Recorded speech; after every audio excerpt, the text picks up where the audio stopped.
Hi, my name is Patti, and I decided to volunteer at Young Williams Animal Center for my capstone project. Now, after hearing a lot of capstones, I will agree with everyone that the beginning is always the hardest part, but for me it was a little bit different just because not only was choosing which project I wanted to do hard, but I had a huge mental obstacle for me to overcome. I have known about the capstone project for the past 5 or 6 years because my brother graduated 4 years ago, so I've went through the process with him as well. But all of the talk that I heard about it was mainly the projects that stood out above the others. So going through the past 5 or 6 years, I've always thought of the capstone project as a huge competition, just who can be the biggest, who can be the best, who can benefit society and community the most. But probably at the end of junior year, I realized that this is probably not a healthy mindset to have, so I made a goal for myself. I said that I would create a capstone that would be not only beneficial for a community, but also to myself. It would improve that mindset that I had, and it would be smaller. It would be the opposite of other capstones. I wouldn't try and be better than everyone else. I would try and, like I said, be beneficial towards the community, but also myself. So I looked at things that I like to do, and I listed off soccer, academics, and animals. And I already spent a lot of time with soccer and academics, and I wanted to do something that was out of my comfort zone. So I chose animals, and I looked into interning with a veterinary clinic, but that fell through due to my age, so I found the Young Williams Animal Center, and I signed up to volunteer with them. Now, going into this, I was very nervous. It was completely out of my comfort zone. I didn't know anyone. I didn't know the area. I had no experience with animals, and well, I had some experience with animals, but they were only household pets, so I had no experience with strays, and I was afraid of doing something with those strays that would be a danger to myself or to someone else. So I was very nervous about that, but I was also looking forward to it because I'm in an environment with a lot of pets, so how can't that be fun? How Young Williams works, they have a website just for volunteers where you can pick a particular job only for that day, so you only have to do it for a few hours. It's not permanent. And I scrolled down the list and I saw laundry, and I figured most people my age probably wouldn't want to do that, and I wanted to be the most helpful that I could. So I chose to do laundry for my first time on the job. I don't know why, but I did not fully grasp the concept that the materials I'd be washing and drying and folding for 2.5 hours would only have come in contact with animals. So the work that I went into was very dirty, very smelly, very revolting, and very disgusting, but it was probably the hardest 2.5 hours that I worked in those 40 hours at Young Williams. But I'm very, very grateful to have done that, just because it made me so much more appreciative of the men and women who did that on a daily basis in any sort of field, not just Young Williams. So it's no surprise that I only did that for one day. The next job that interested me was called Adoption Floor Staff Assistant. And what that does is volunteers can sign up for it, and they just have odd jobs for the volunteers just all around the facilities.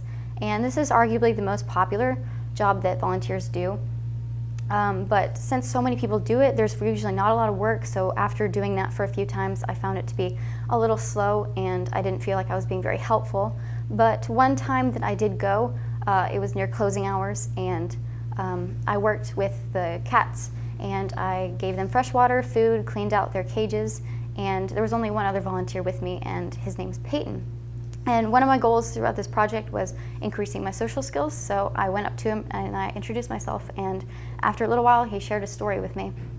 He had been severely bullied in his previous school, and as a result his parents put him into a mental institution, and because he was in that mental institution, all of his friends left him, and simultaneously his parents were going through a divorce, so he was having to suffer the repercussions of both of these events at the exact same time.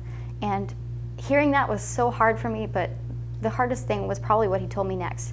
He said that I was the first friend he had made since all that had happened, and that just really struck me because I wasn't really doing anything above and beyond. I wasn't trying to go out of my way to do absolutely nice things for him. I was just being very polite, and I was trying to be the Christ-like figure that I should for people that I don't know yet. But that was just very hard to hear, and it just really made me aware of how much you should be aware of how you act towards people that you do know and don't know, and how you act, whether you're aware of how you're acting or how you were not aware of how you're acting.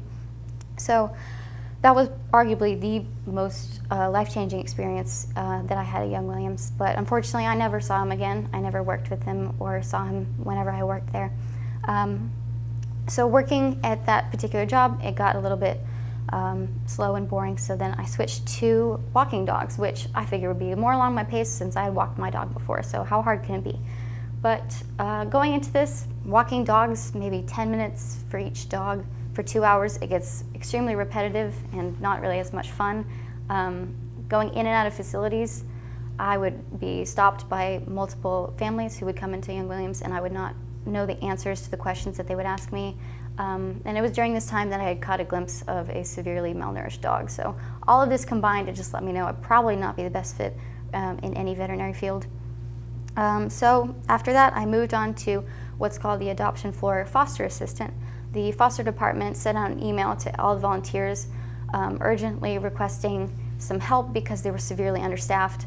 And again, I wanted to be the most help that I could, so I responded and I went with them. And what they basically had me do was a lot of office-related work. They had me do some paperwork that they had, filing it, and then entering a lot of information about foster pets and their fosters into databases that they provided to me. Nonetheless, all of this experience I was extremely grateful for because it gave me a lot of independence and a lot of work experience. I didn't know anyone, I didn't know the area, so I was having to do all of it on my own and rely on a lot of social skills that I had, which I also improved throughout this. It gave me a lot of experience being on my own. Again, didn't know people, didn't know the area. I had no idea about the type of work I'd be doing, and there's no way I could prepare for it, so I was completely out of my comfort zone.